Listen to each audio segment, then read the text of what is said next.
حضرت سیدہ خدیجہ الکبریٰ جو پہلی حضور علیہ السلام کی زوجہ مطہرہ ہیں، خصها اللہ عز وجل بالسلام علی لسان جبریل علیہ السلام وبشرها بیتا فی الجنہ۔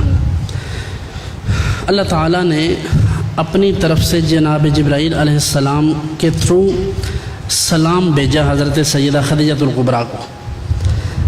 اب جب ہم ایک دوسرے کو سلام کرتے ہیں، ویسے تو ہمیں یہ کبھی اس پر لوگ سوچنے کا نہیں کرتے کہ کیا ہے یہ سلام ایک دوسرے جو ہم کرتے ہیں، کبھی اس پر غور کریں تو السلام علیکم کا مطلب ہے کہ تم جیو ہزاروں سال، یعنی جیتے رہو، سلامت رہو، سدا رہو، یہ مطلب ہے۔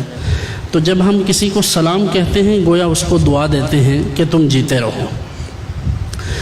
تو جس کو اللہ یہ فرما دے کہ تم سلامت رہو، اسے کوئی نقصان ہو سکتا ہے؟ بعد مرنے کے بھی نہیں ہو سکتا، قیامت تک نہیں ہو سکتا۔ تو جسے اللہ نے سلام بھیجا ہے یقیناً وہ سالم ہے، وہ اللہ کے فضل سے ہر حال میں سلامت ہیں۔ آج بھی وہ اپنی قبر انور میں صحیح سلامت ہیں، کیونکہ اللہ نے سلام فرما دیا۔ اور جن پر حضور علیہ السلام نے سلام فرمایا ہو یقیناً وہ بھی سلامتی کے ساتھ موجود ہیں۔ تو یہ ان کی خصوصیت ہے۔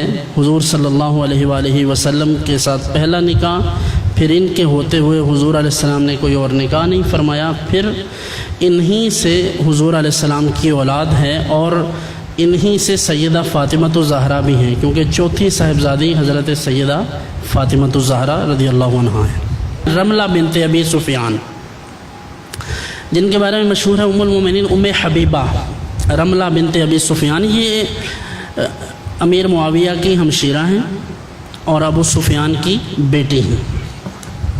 یہ حضور علیہ السلام کے نکاح میں تھی۔ مؤمنۃ صابرۃ قویۃ ذات عقل راجح نزل بحقها قرآن یتلا، ان کے حق میں بھی قرآن کی آیتیں نازل ہوئیں۔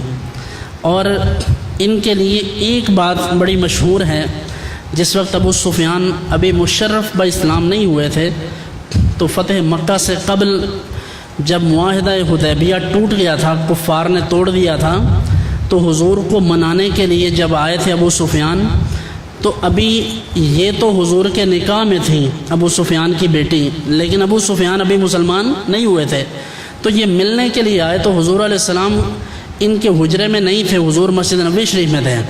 تو ابو سفیان گھر میں آئے تو حضور کے بستر پر بیٹھنے لگے، تو ام المومنین حضرت ام حبیبہ نے بستر اٹھا لیا۔ تو ابو سفیان نے پوچھا تھا کہ کیا میں اس بستر کے لائق نہیں، یا یہ بستر میرے لائق نہیں؟ تو انہوں نے بڑا تاریخی جملہ ارشاد فرمایا تھا کہ تم مشرک ہو، ناپاک ہو، تم اس لائق نہیں ہو کہ اللہ کے رسول کے بستر پر بیٹھو۔ تو میں قربان جاؤں، جو اپنے والد کے ساتھ حضور کی وجہ سے یہ سلوک کریں، وہ کیا وہ اس لائق نہیں ہیں کہ وہ سب مومنوں کی ماں ہوں؟